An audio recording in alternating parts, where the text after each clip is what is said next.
Count is okay, right? Yeah, everything is okay. Cool. All right. You're live now. Yeah. But no student has joined yet.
हाँ, Akitav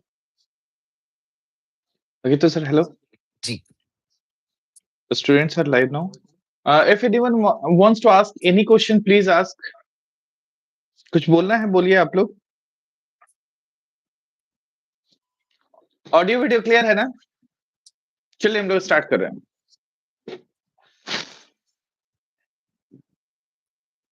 बस एक बार chat में बता दीजिए audio video clear है ना?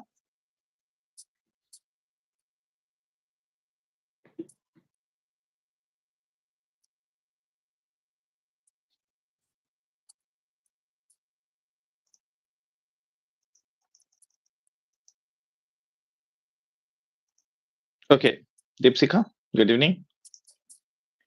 चलिए, my name is Kumar Manish. Welcome to Bodhisattva IAS. हमारे साथ अकिताव सर जुड़ चुके हैं. एक सेशन ऑलरेडी ले चुके हैं आंसर राइटिंग पर, ठीक है. बीपीएससी का एग्जाम दिए हुए, प्रीलिम्स का काफी दिन हो गया. आप लोग अब मेंस का प्रिपरेशन स्टार्ट भी कर दिए होंगे, ठीक है. Good evening. मेंस के प्रिपरेशन में सबसे पहला जो दिक्कत आ रहा होगा, कुछ भी पढ़ने के बाद उसको लिखना कैसे है, उस पर ही प्रॉब्लम आ रहा होगा, ठीक है. इसलिए अकिताव सर हमारे आंसर राइटिंग एक्सपर्ट हैं, ठीक है. पिछले क्लास में इनके बारे में काफी कुछ बात कर चुके थे. इन्होंने एक सेशन दिया था, काफी स्टूडेंट्स का था कि बेसिकली इनको फिर से बात करें. तो अभी अकिताव सर से बात हुई है, ये हर वीकेंड कोशिश करेंगे कि आपको मतलब कुछ आंसर राइटिंग से रिलेटेड बता सकें.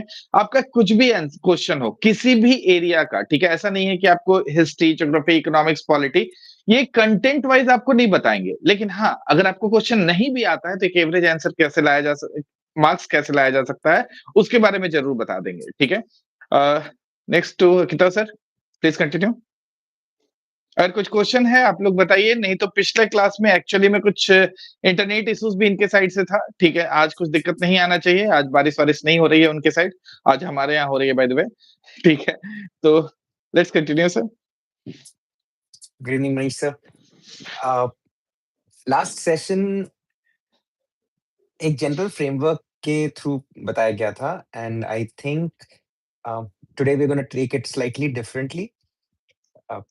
For reference I will still talk about the framework. The framework is called प्लीटो. मैं आपको बताऊंगा कि उसका कॉन्टेक्स्ट क्या है, उसको यूज कैसे किया जा सकता है आंसर राइटिंग में. But I am hoping for somewhat of a like an engagement throughout the session. So अगर students यहाँ पर हैं जो aspirants हैं BPSC Mains के, and you guys are preparing for the exam, I would request you all to post questions in the chat, right? Questions with regards to, जैसे आपको अगर आप किसी स्पेसिफिक टॉपिक पे आंसर लिखने की प्रैक्टिस करना चाहते हैं, या किसी क्वेश्चन को आपने अटेम्प्ट किया, किसी ओल्ड पेपर को आपने अटेम्प्ट किया है, और आप चाहते हैं कि उसकी किसी एक स्पेसिफिक क्वेश्चन या किसी कॉन्सेप्ट पर कुछ डिस्कशन हो through this framework, so please post those on the chat, and I will try to limit how much I speak today, primarily because मैं चाहता हूं कि आप जो स्टूडेंट्स यहाँ प्रेजेंट हैं वो उनको मौका मिले अपने डाउट्स डिस्कस करने का. The purpose of this session is, जैसा कि मनीष सर ने कहा, is not to talk about content. Content matter prep के लिए मनीष सर आपके पास अवेलेबल हैं. I am pretty sure he is giving you a lot of practice material. We are here to learn how to write effectively. So effective answer writing is different somewhat as a process from simply presenting the information that you know. So आप में से बहुत सारे candidates ऐसे होंगे जो uh, who might be wondering ki, how do you write an answer even if you have learned a lot about it. So how do you demonstrate your expertise in terms of thinking, in terms of writing, after having learned the information. सो ये करने के लिए आपके लिए important होगा कि आप इस सेशन को ध्यान से देखें. Again, this is just one framework, critical thinking का फ्रेमवर्क है ये, and this is not prescriptive. ऐसा नहीं है कि आपको सिर्फ यही फ्रेमवर्क यूज करना है. The idea behind this presentation is that you learn to create a framework of your own if possible, and then use that effectively, so that आप अपने एक्सपर्टीज को aptly demonstrate कर सकें during your answer, right? All right, And in so the limited time period also, like 3 hours you have to write, तो उसको भी हमेशा नजर में रखना है. Questions आपको पूरा बिल्कुल, attempt करना है. right. बिल्कुल. Continue Effective please. presentation, yes. So starting off, first we'll start off with the framework. The framework is called Plato. Uh, Over the years, through my practice as an education researcher and practitioner, I have come to realize कि critical thinking सब लोग सीखना चाहते हैं, सब लोग in fact सिखाना चाहते हैं, but there is no process to teach critical thinking, right? So the only way to learn critical thinking is to practice it. Now that's a recursive loop. आपको जब आएगा नहीं तो आप उसे practice कैसे करेंगे, और आप practice नहीं करेंगे तो आपको आएगा नहीं. So उस पर्पस को रिजॉल्व करने के लिए, and also to make sure that certain factors and variables जो कि हम जनरल एस्पेक्ट ऑफ थिंकिंग में नहीं कहीं बार ला पाते, simple ideas such as socio emotional learning, empathy, right? About somebody else's predicament, about their situation in life. How do we consider labor as in the effort people put in? So it can be visible labor, काम जो आपको दिखाई दे रहा है, और it can be invisible labor, जो काम आपको नहीं दिखाई दे रहा है, जो एक तरह के सोशियोलॉजिकल कर्टन के पीछे हो रहा है, right? So in order for us to ground our process of critical thinking, I have identified 5 elements. That's what Plato is. Plato is an acronym of these 5 elements. And जब हम इन 5 elements के बारे में सोचते हैं independently, and then we try to connect our questions or our thoughts about these 5 elements, we end up with a critical analysis of any subject matter. So that is the purpose of this session today, again, to present you with a way of trying out critical analysis as a lived process. So आप इसको exam में भी use कर सकते हैं, और आप इसको रोज की जिंदगी में किसी से बात करते समय भी यूज कर सकते हैं, right? So coming down to Plato has emerged from about 10 to 12 years of rigorous research and classroom practice. हो सकता है ये आपके लिए entirely effective हो सकता है इसमें आपको कुछ variables missing हो. Understand that this is just the starting point, right? So Plato stands for people, labor, ideas, techniques, and objects. People, labor, ideas, techniques, and objects. मैं टी के लिए वर्ड टेक्निक यूज कर रहा हूं, but the original word that I selected for T is techne. Ancient Greek philosophy of knowledge के according, there is the process of doing something, right? How do you do something? So it involves sometimes the use of effective tools. For example, pen और paper पे लिखने के लिए एक pen चाहिए, एक paper चाहिए. So these are tools, right? So you need technical tools sometimes, like a computer device or a phone, which I'm using right now. You need an internet connection, right? And then you need to know how to operate those things. So the techniques. So techne as a term encompasses both the tools and the techniques. So what are you going to use and how are you going to use it? So Plato talks about people, labor, ideas, techne, and objects.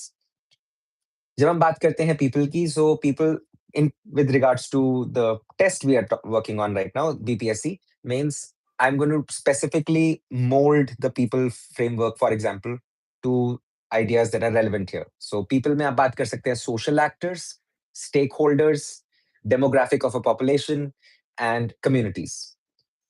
Labor sometimes interchangeably used to describe people, but labor, the word itself, refers to the effort someone or something can put in a process, right? So labor से हमारा कहने का मतलब है work processes, economic activities, production activities, and so on. Ideas are, it's a noun. Ideas are a noun, right? All ideas are nouns. Abstract nouns sometimes, like the idea of honesty or love or justice or truth. Uh, so ideas can cover concepts, they can cover ideologies, they can cover theories, values, and principles. Then we come down to techne. Techne, again, as I said, can involve both technologies and tools, and can also involve skills, techniques, methods, and practices. And O, objects. Now, the purpose behind using objects was somewhere in the 50s, there was a movement in the study of the human psychology wherein it was discussed that people have a way of creating meaning, crafting meaning in their lives. So you construct meaning. So this thought in psychology is called constructivism. And it basically has to deal with what values one person has और वो क्या काम करके क्या achieve करना चाहता है, right? सो objects यहाँ पे हम दो तरीके से यूज करेंगे. एक tangible objects, physical objects. So something that you may want in terms of acquiring. जैसे मुझको कुछ पढ़ने के लिए किताब चाहिए, तो उस किताब को मैं अपना एक ऑब्जेक्ट मानूंगा. This is the desired object, right?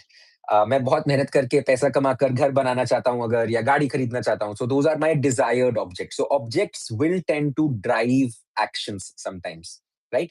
For example, the object here is the job at the end of this examination cycle. So while every aspirant here individually wants to do well on the test, doing well on the test only has meaning if it leads to the job that everybody here is aspiring for, right? So objects can be material elements, they can be resources, but they can also be goals, outcomes, or desired, meaningful, valuable objects. So to quickly recap, Plato refers to people, labor, ideas, techne, and objects. And it is our purpose here to use this framework to analyze a whole series of questions, concepts, as they might be presented in your mains examination. So, is samay, Manish sir was very kind. He shared some old papers, and I have one open in front of me right now. और इसमें बहुत सारे essays के topics और prompts हैं. तो अभी हम कोशिश करेंगे कि हम एक-एक करके प्रॉम्प्ट पकड़ें, and we are going to use Plato to identify questions that we might use to drive our writing and answer presentation technique in the exam. तो अब अगर मुझे Plato समझ में आता है, तो मैं Plato को यूज कैसे करूंगा, राइट? एंड उसको एक पर्टिकुलर essay के आंसर को सॉल्व करने के लिए कैसे लिखा जाएगा. Now again, I am not an aspirant. I have read a lot of random materials throughout my life, but I have not actively prepared for, let's say, the BPSC examination. So, mera knowledge base with regards to what is on the test is somewhat limited, right? So, I am operating from the process, from the position of someone who can write a general answer for these essays. So this is basically a technique. This is आप consider कर सकते हैं इसको demonstration into showing you what to do or how to write an answer when you don't know much about it. So as I said, I'm not preparing for this exam, so I don't have the specific subject matter expertise required to do really well on this exam. However, if I were to use Plato here, what kind of questions will Plato help me generate, and what might be my general presented answer? So one of the first questions I am looking at here is importance of India in contemporary global perspective. Now, this is a very broad subject, right? Importance of India in contemporary global perspective. पहले तो इस sentence का, इस framework का मतलब क्या है? हिंदी में इसका नीचे क्वेश्चन पेपर में ही लिखा हुआ है, समकालीन वैश्विक परिप्रेक्ष्य के में भारत की महत्ता. right? Samkaleen, as in happening at the same time. That's what refers to contemporary. आज के time पर, आज as in let's say plus minus 20 years from today, what might one feel is the importance or the role that India can play at the global stage? इन्होंने global stage नहीं बोला है question में, इन्होंने global relations नहीं बोला, इन्होंने global perspective बोला है. Perspective as in the ability to see, right? So आप क्या देख पा रहे हैं एट द ग्लोबल स्केल, पूरे ग्लोब से related. So that includes every human being on this planet, right? And what is your perspective? आपका नजरिया क्या है? So the essay is actually prompting you to write down what you feel or you think, based upon your readings, could be the importance of the role that India continues to play in the current times, right? Now let's look at the Plato framework. Plato framework ka first alphabet, people. Who are the people involved? So when we talk of India, India is a representative of a certain population, right? Um, See where that population is spread out globally right now. Recently H1B visa को लेकर बहुत सारी information news में आ रही है. And if you just look at the statistics that are now very public, कि कितने H1B visas, as in the visa required to work in the United States, उसका परसेंटेज शेयर क्या है of Indian citizens. And the numbers are staggering, right? It gives us an idea of where our population is being pulled into. अब ये highly skilled labor है, right? So Indian population, as in people in India, who are we? What do we do? And the people spread all around the world. If you have been keeping up with the news items, आपको पता होगा कि बहुत सारे manufacturing industries में, port management में, internationally इस समय बहुत सारी Indian companies, particularly Adani Enterprises and Reliance and a bunch of other big players are getting involved. They're getting massive contracts to manage ports in Africa, in a whole bunch of Southeast Asian countries. Now, these are all indications as to the presence of India, right? So while they may be private players, they are to the larger world Indian private companies. So when we look at the importance of India in contemporary global perspective, we look at the factors of who the people are, who are Indians here, right? That's one. Second, labor. What are the Indians doing? So what are Indians doing as opposed to, let's say, providing value to the world at large in India? And what are the Indians spread all across the world doing right now? Very recently, an Indian astronaut, went to space, to the International Space Station, and that is an important contribution.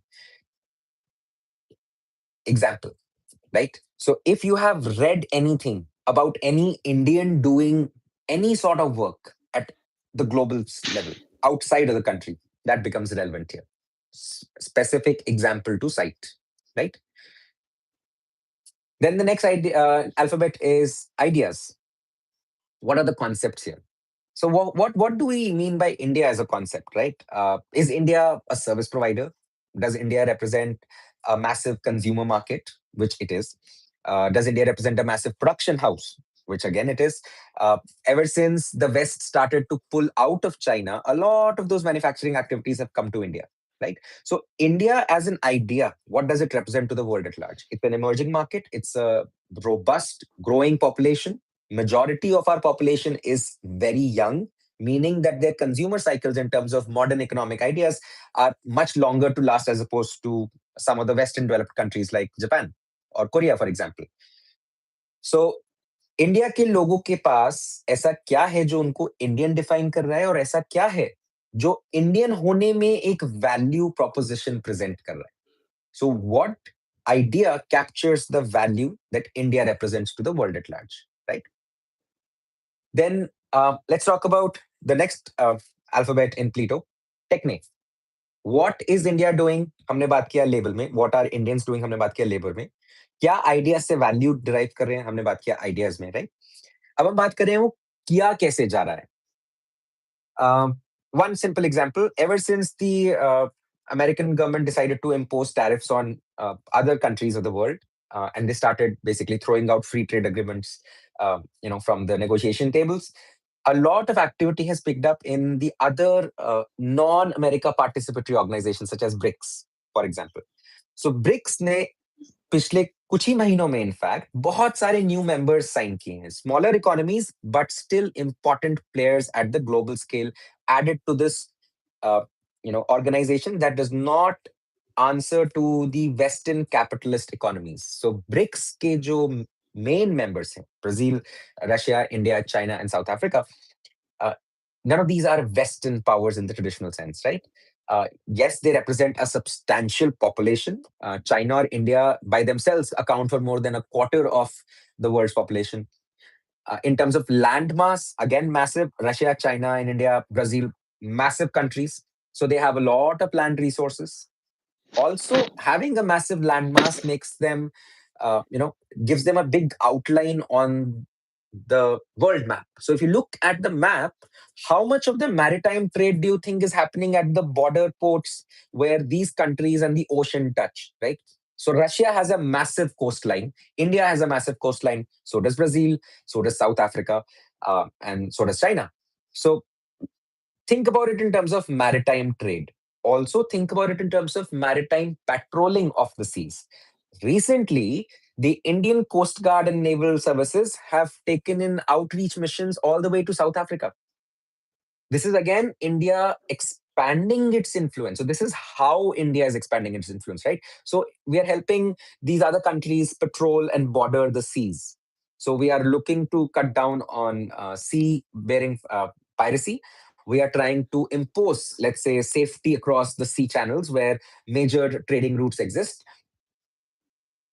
All the while, we are, although limited by in terms of our currency options by older accords with the American government to use dollar as the primary trading currency, we are setting up BRICS as a massive and a very impressive economic organization on the world stage, which in the foreseeable future might actually consider starting trade in a currency outside the dollar, which might mean that the dollar's hold over these particular economies is going to shrink further. And considering that we have recently added a lot of smaller nations, smaller as in geographically tiny, population wise tiny, a lot of island nations have, for example, joined up BRICS. It puts them right in the trading routes of the BRICS major economies, while also giving them the opportunity to shake the yoke of the dollar. So this is how India is playing out the global scale, right? Now, the last alphabet in Plato, objects. What might we think is India's purpose in doing this? If we look at, again, the demographic of the people, we're going to consider all the other four elements, people, labor, ideas, and technique.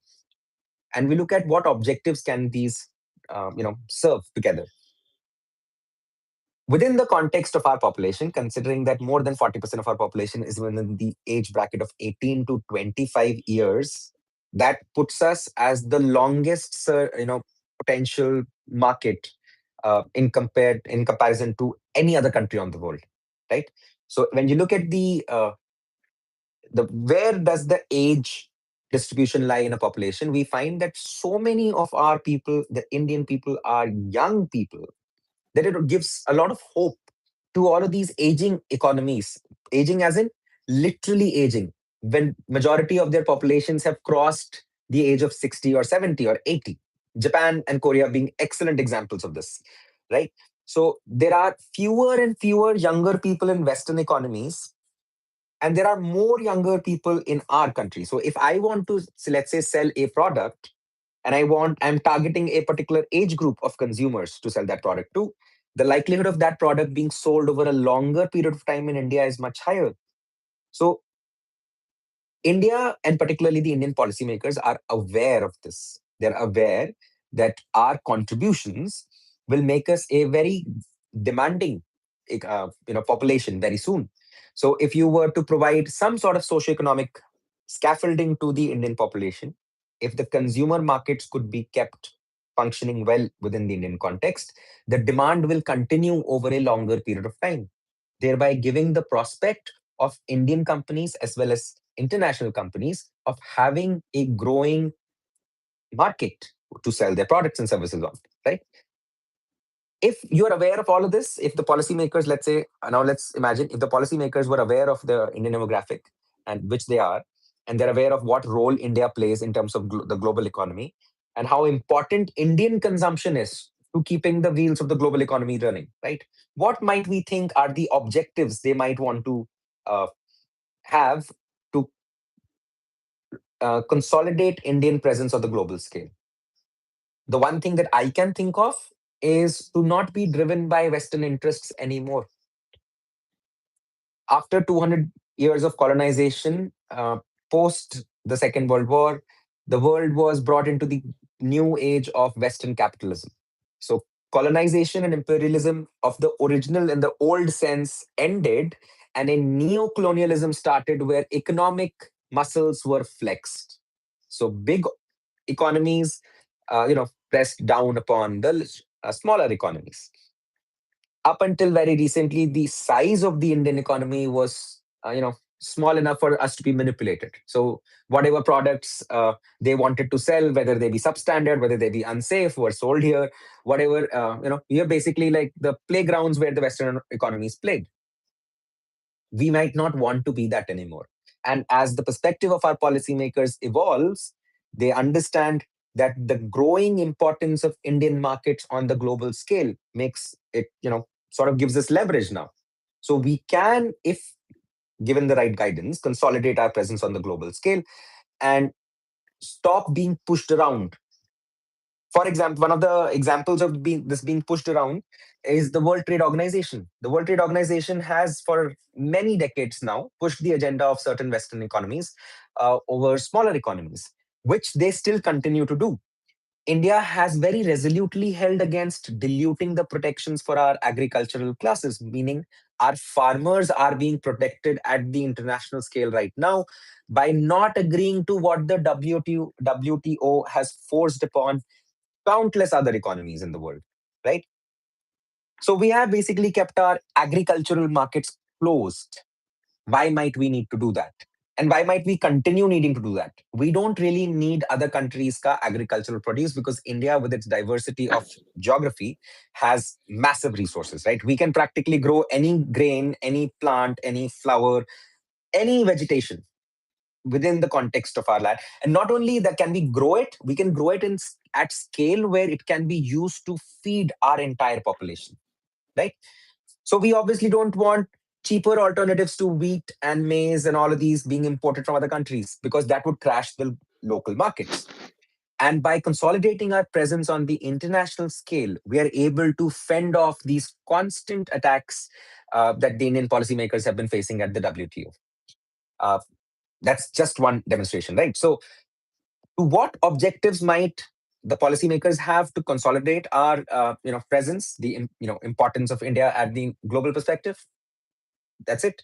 So if we were to now consolidate all of these five elements, PLITO, and even if I were to say write an answer in this same order, first addressing who are Indians, what is India, the idea of the people in India, where are these people, what is the general global distribution? Because again, it is being spoken to us to check the global perspective here. They're not saying ki India kaun hai or Indians kaun hai. They're saying Indians in the context of a global perspective. So if you were to answer the first paragraph, create a first paragraph about describing who are the Indian diaspora, who is the Indian population, right? Who are we considering as being representative of the word India, right? Uh, First paragraph, maybe 50 to 60 words, right? Which means like you're writing basically 4 to 5 Indian population.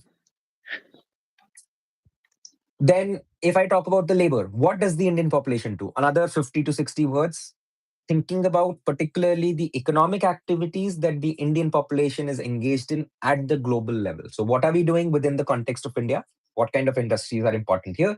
And what are the Indians doing abroad? Again, 50 to 60 words, right?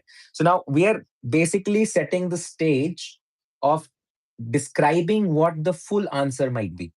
So we're saying in the first small paragraph, introduction, who is India? Like who comprises of India? The second paragraph talks about what are the Indians doing?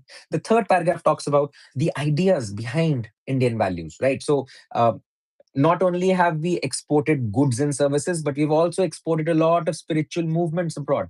So if let's say if someone is versed with the idea of Vivekananda's lectures in you know what was at that time the Silicon Valley, uh, San Francisco, right? So bring that up. So if you can think of an idea that robustly represents India at the global scale, think of it as an example here, right? So what is the notion of India at the global context? Then we talk about Techne. What is India doing? So India is engaged in a lot of, as I said earlier, an example, uh, maritime trade routes में India का presence increase कर रहा है. Indian armed services have been providing a lot of defense equipment also to in other smaller countries. So all of this that you might have read or heard about in the news, anything relevant to India engaging with anybody else at the global scale becomes an excellent example of how India is doing it. So this is the fourth alphabet, technique. And then the fifth one, the objectives, right? What objects or what objectives might we have? Uh, it might be safeguarding the interest of our populations. It might be creating better opportunities for Indians abroad. Um, you know, the list is countless. Right? This list keeps on growing. So all you need to do is draw back from your general readings, anything that you have read about India being engaged in any sort of activity. If someone, let's say, if any one of you have done a deep dive into Operation Sindoor and the recent military conflict that we shared with our neighbor, you might want to think about how that impacted Indian presence on the global scale. It was a very decisive operation, right? And whatever information has been shared on the public stage has been proliferated all across the globe. International media channels picked up on that conflict. They shared how effective certain, Indian strikes were. So, which basically meant that the whole conflict, although it was a very sad and obviously deplorable condition that the conflict did occur, but the fact that it occurred and the fact that it was decisively resolved acts as an excellent advertisement for Indian defense products at the global level. And right after that conflict, it was actually seen that the indigenously developed Agni missile, which has been there on our roster for many, many decades now, is now being inquired about by other nations as a possible procurement. So India, which has been primarily a defense consumer, is now setting itself up to become a defense manufacturer. Right? Again, global engagement. So economic safeguards for the population, better presence on the global scale, better geopolitical presence on within the context of the Southeast Asian countries, providing security guarantees and equipment to other countries, creating the imprint of the Indian economy over other smaller economies. Those are all objectives. So if I could just list down, let's say, three or four of these general objectives, something that I might have read from the newspaper, something that I have heard about in a conversation with friends. तो अगर आपने इनमें से कुछ भी notions या कोई ideas pick किए हैं किसी भी conversation में, आप उसको present कर सकते हैं यहाँ पे as an example. So 4 to 5 lines each describing PLITO, and let's say 3 to 4 examples, specific concrete examples of each will give you 5 very strong interlinked paragraphs. And just by maintaining that order, talking about the people first, the work that they do, what ideas drive these work or actions, how do they do these works, and what are the objectives. If you just follow this order, it will tell you how India's presence has evolved at the global scale from a critical perspective. Each alphabet of Plato being given roughly 50 to 60 words of writing space in the essay. It's a 7 to 800 word essay, which means you should be able to quickly think about what to write and how to present it. Plato gives you a ready-made process to present your answer. So talk about people, labor, ideas, techne, and objects. 50 to 60 words each. Let's say 60 words on an average for each. That's 300 words covered right there. If you can think of 2 examples for each of them, that's 10 examples. Let's say 20 words per example. So 40 words additional per alphabet. So that's 100 words, 5 alphabets, 500 words. So you're already making your way to a 700 or 800 word essay. Now, just by using Plato, I did not have to bring in my opinion here. मैंने अभी तक side नहीं लिया है whether India's engagement is something desirable, something that I feel can be improved. I have not presented any opinion. I have only critically analyzed the topic. And just by critical analysis of the topic, I have covered 500 words out of the desired 700 to 800 words. Now, this will bring me back to the concluding paragraph. In the concluding paragraph, within the given time that you have left for this response, and आपके पास जितना space left है answer के लिए, आप अपना opinion present कर सकते हैं. So if you think that India did something, that Indian policymakers are doing something that you agree with, express that agreement. If you think that certain policy decisions need more work or further detailed research or anything of that sort, present your opinion. In the concluding paragraph, by presenting your opinion after a critical analysis, you will ensure that the examiner feels कि आपने not only question के साथ engage किया, but अपना knowledge base के basis पर best possible informed perspective present किया. And that's the intention here. They want you to present your perspective and defend it too. But आपका defense पहले प्लीटो ने दे दिया.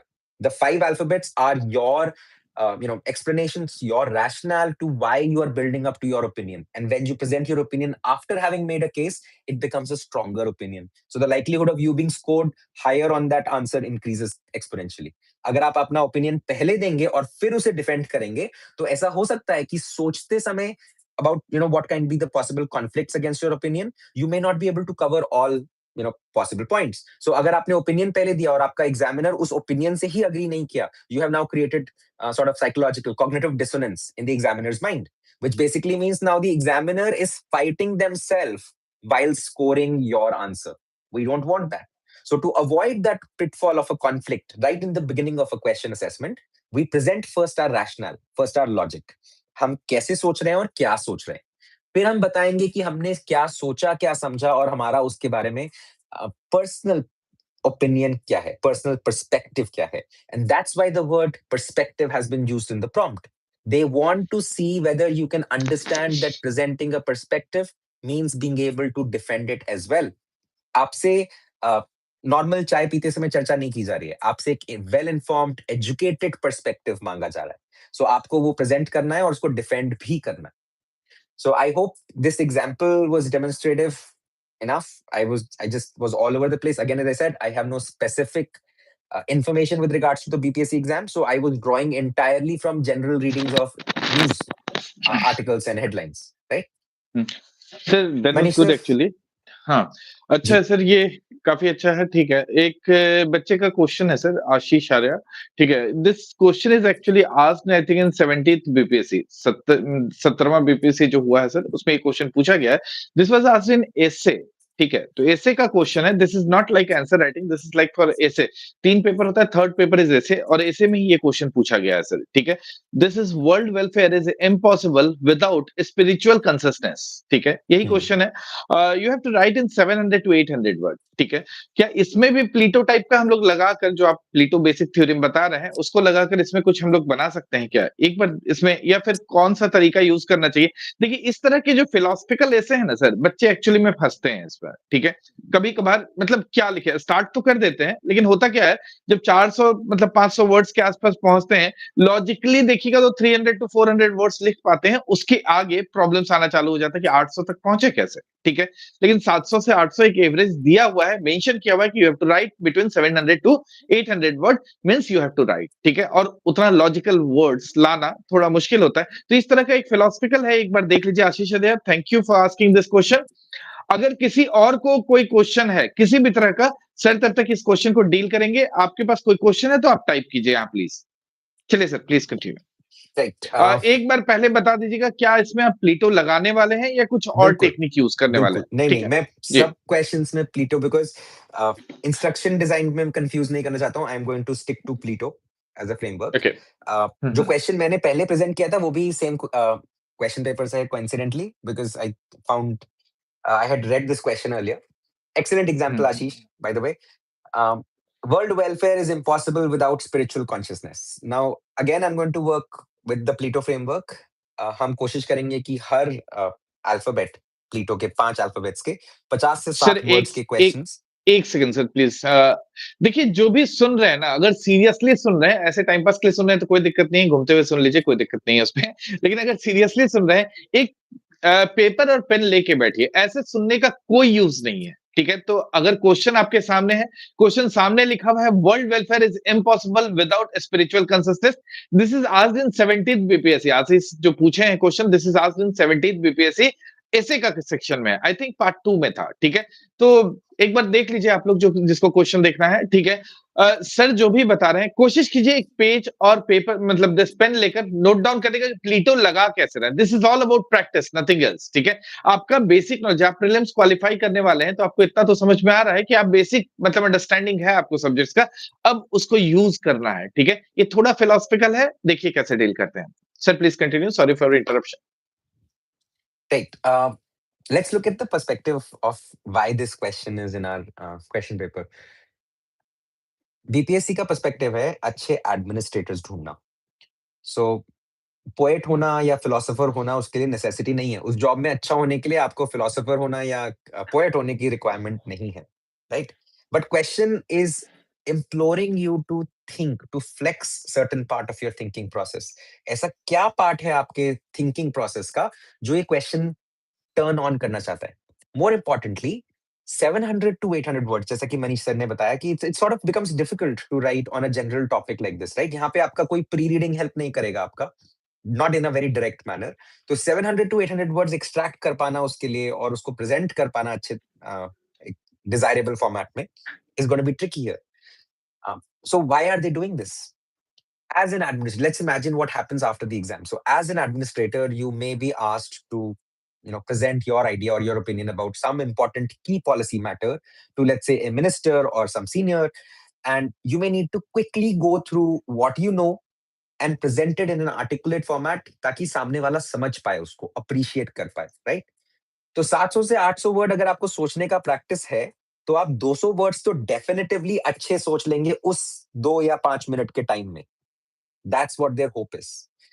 It is highly unlikely that you will be asked on an impromptu basis to write 800 word essays every day as a BPSC administrator, right? आपसे essays कोई नहीं लिखवाने वाला है, लेकिन रोज आप ऐसे बहुत सारे कॉन्वर्जेशंस करेंगे जहां पे बहुत इंपॉर्टेंट होगा कि आप कुछ मिनट सोचने के बाद 2 से 5 मिनट तक का एक छोटा सा अपना ओपिनियन प्रेजेंट कर पाए।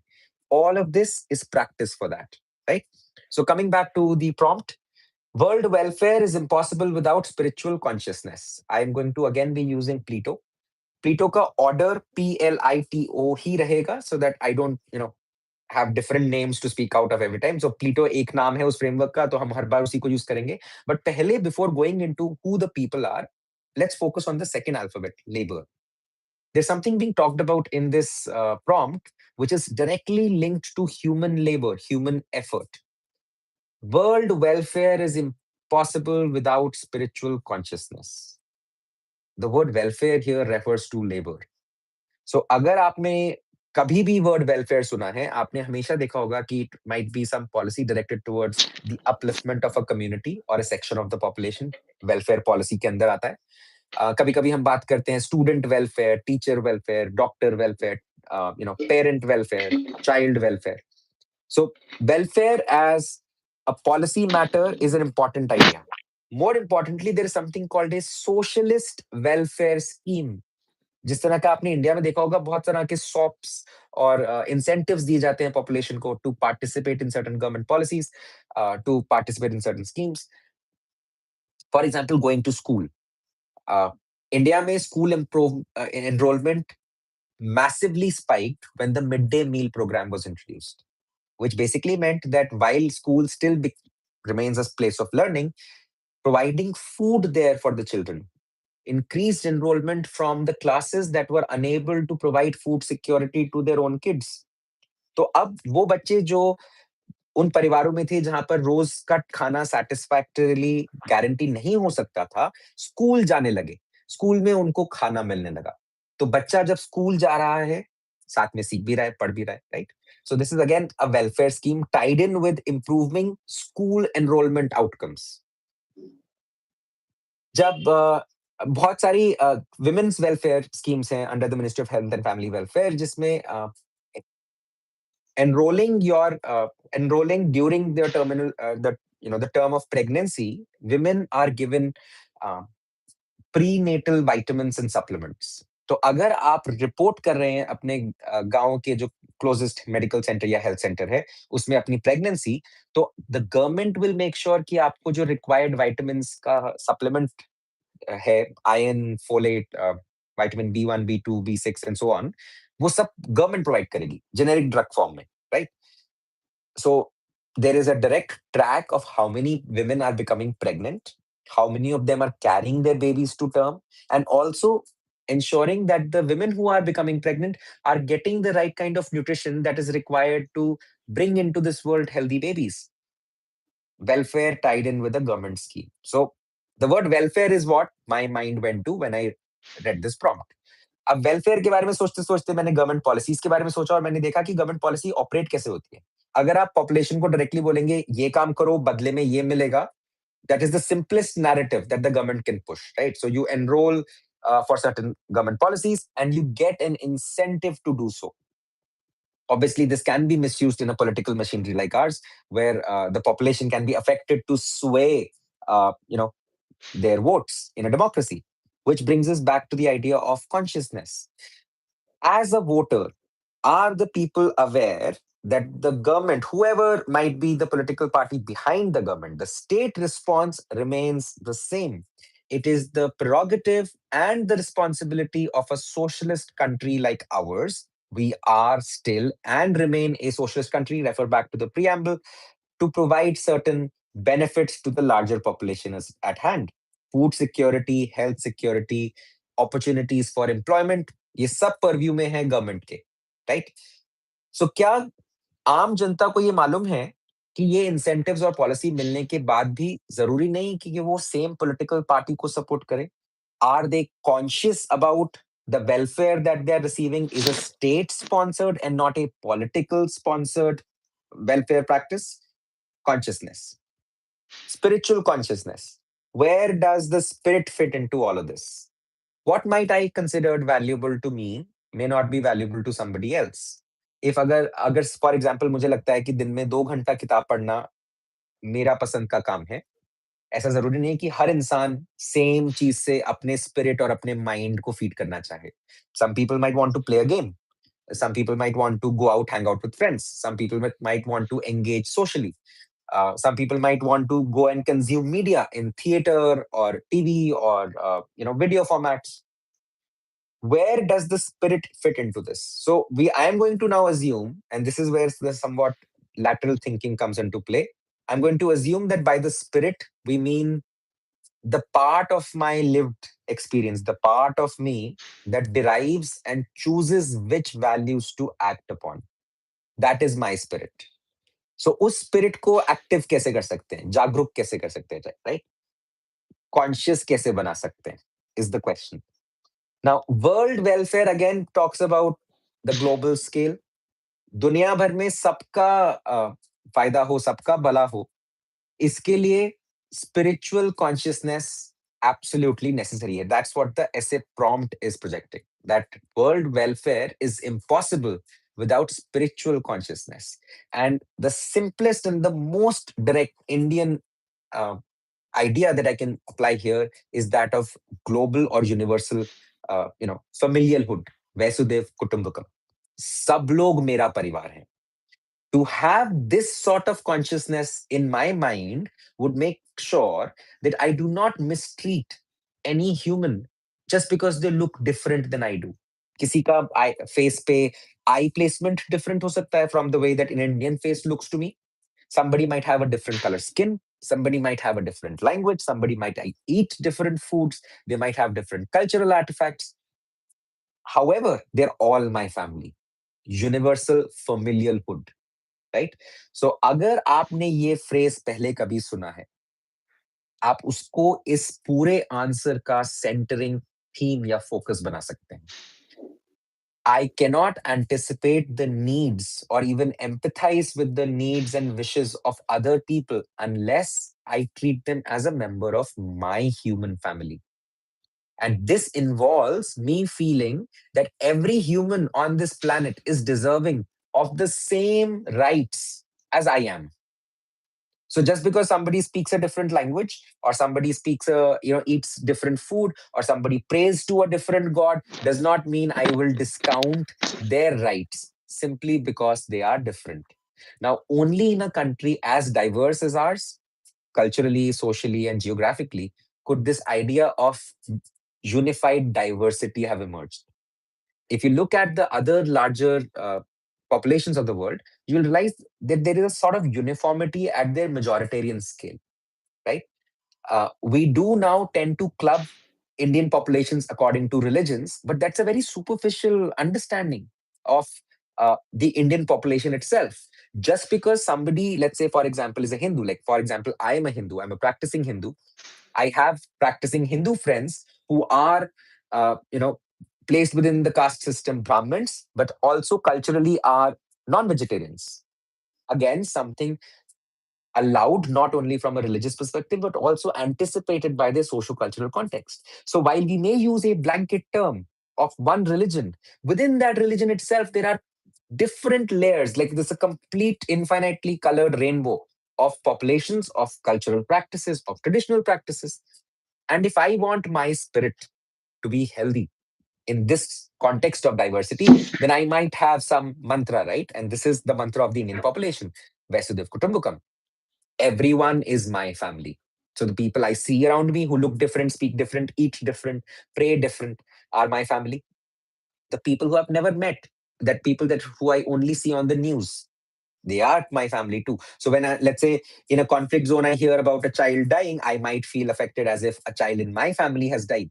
Spiritual consciousness, thinking that a different person or a different culture or a different population deserves the hardships that they're getting, is the opposite of spiritual consciousness, right? So your spirit connected to everyone's spirit at large through the act of being consciously aware of where you are and what you do. So this is why I picked the first alphabet the for this analysis as labor. Now coming back to Plato, let's talk about who are the people. Who are the people in the world? Let's talk about their demographics. Like हमने example में बात किया था, social actors, stakeholders, demographics, and communities. General description of how they are, how many there are in the world. There are quite literally thousands of different languages. There are thousands of different religions. There are communities that have variations on the same body of religion. So within, let's say, Islam or Christianity or Zoroastrianism, there are so many different religions, and within each umbrella term of a religion, you will find a whole spectrum of how that religion is practiced by different people across the world.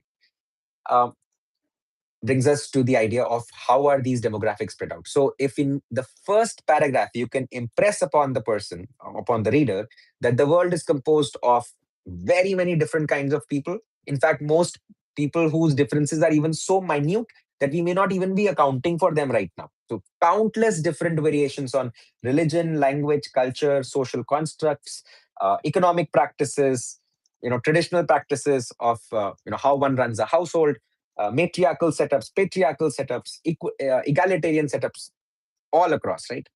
तो जितने भी आपने different type के cultures की बात सुनी है आज तक, जितने डिफरेंट रिलीजन्स, डिफरेंट तरह के लोगों की बात सुनी है, talk about them as demographics of the world.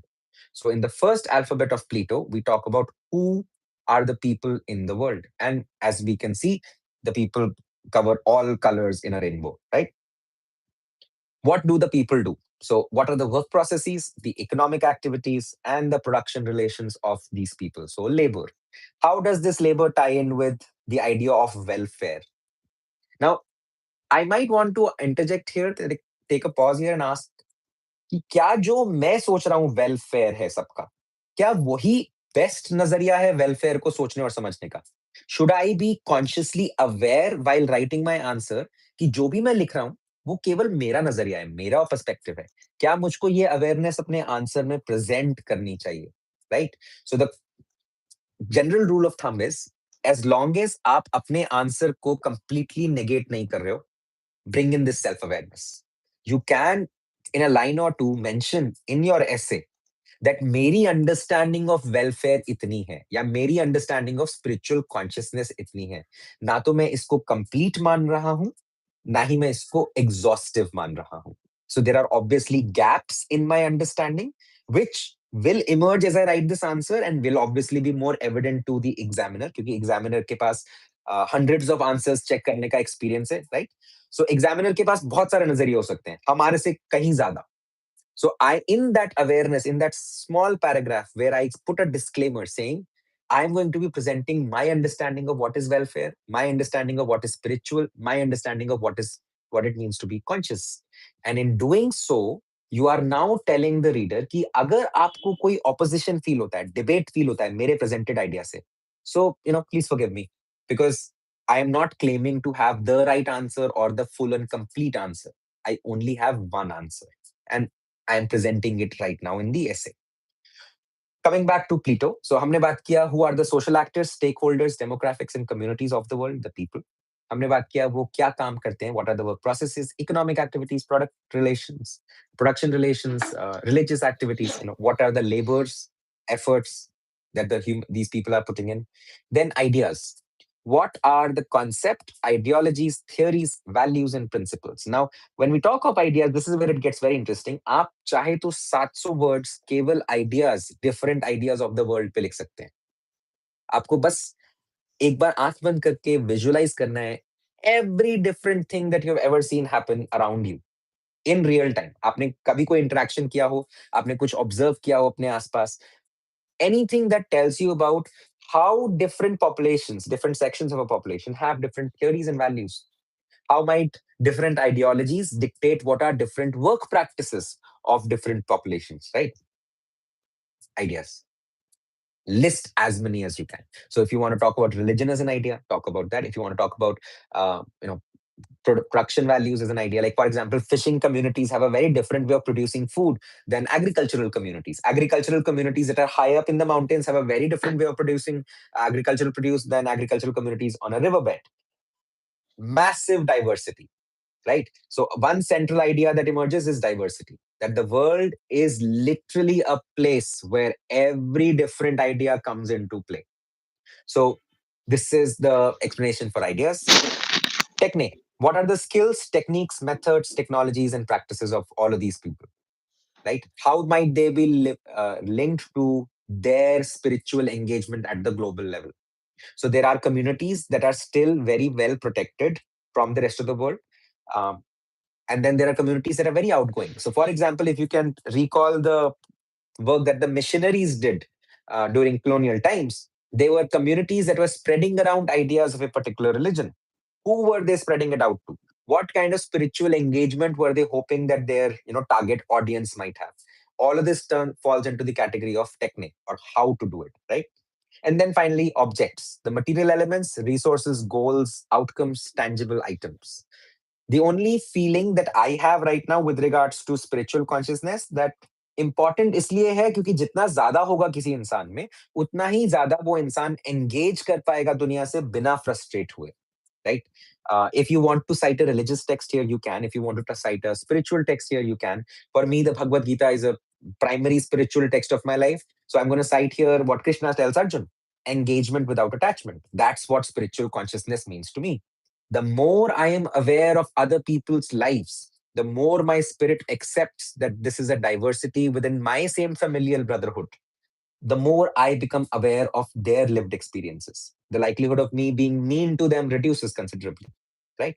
So, if one could engage without getting attached to notions of what is right, what is wrong, that is for me spiritual consciousness. And I feel that personally as well, that for us to be able to consider welfare at a global scale as a practice, that everyone on the planet should get roti, kapra, makan, security from war, security from famine, that no parent should have to see their child starve to death or be killed by bullets by an active war zone.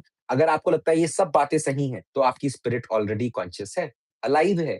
And you can end in the concluding paragraph with these questions. How can one know that their spirit is conscious? Do you feel for the pain of others? Do you feel for the joy of others? Newspaper में किसी and these are the kind of cases that our public media has propagated over the last decade or so of my life, at least, where they say कि किसी रिक्शे वाला का बच्चे ने कोई बहुत इंपॉर्टेंट कॉम्पिटिटिव एग्जाम क्रैक किया, या किसी बहुत गरीब फार्मर के बच्चे ने बहुत बड़ा कॉम्पिटिटिव एग्जाम सिविल सर्विसेज या आईआईटी जेई या मेडिसिन का कोई एग्जाम क्रैक किया. When you read that news item, does it make you feel good here? Does that kind of human element story make you feel good? क्या कभी किसी ने राह चलते हुए किसी जानवर को खाना या पानी खिलाते हुए देखा? आपके मन में कैसा लगा? अगर आपके मन में वो फीलिंग अच्छी वाली आई, इसका मतलब आपका स्पिरिट कॉन्शियस है। End with a question like that for the examiner to maybe stop for 5 seconds and think about what they just read, and that you made a case not only that the prompt wanted you to prove that spiritual consciousness is required for global welfare, but also you were able to bring it out in practice. That abhi, in the process of writing that answer, you were able to craft a narrative that asked the reader कि क्या आपकी spirit conscious है? क्या आप समझ पाए जो मैं बोलना चाहता था? And in doing so, you have now brought the examiner on your side. You have convinced them that they're no longer debating your idea, but rather are engaging with it. And when it's time for them to score your answer, even if the grammar is a little off, even if you have missed a few punctuation marks, they will not hold it against you because their spirit is conscious. You just proved it to them that their spirit is conscious, right? So they are now thinking कि मेरा spirit conscious है तो मुझे भी welfare करना है. किसका welfare? जिसने ये answer लिखा उसका welfare. So I think this should cover anywhere from 800 to 1,000 words, depending upon the level of detail you throw on it. And what type of welfare they do? Marks Examiner? देकर, examiner marks देकर करेगा. See, Yes, exactly. the longer they think about it, the more chances are that they will convince themselves to not give you the marks. तो आपको वो एक happy feeling के साथ अपना आंसर एंड करना है. आपको ऐसा कोई डीप फिलोसॉफिकल क्वेश्चन नहीं छोड़ना एग्जामिनर के लिए कि एग्जामिनर परेशान हो जाए और 10 मिनट तक सोचता रहे. जितना ज्यादा एग्जामिनर सोचेगा उतना आपका मार्क्स कम आता जाएगा.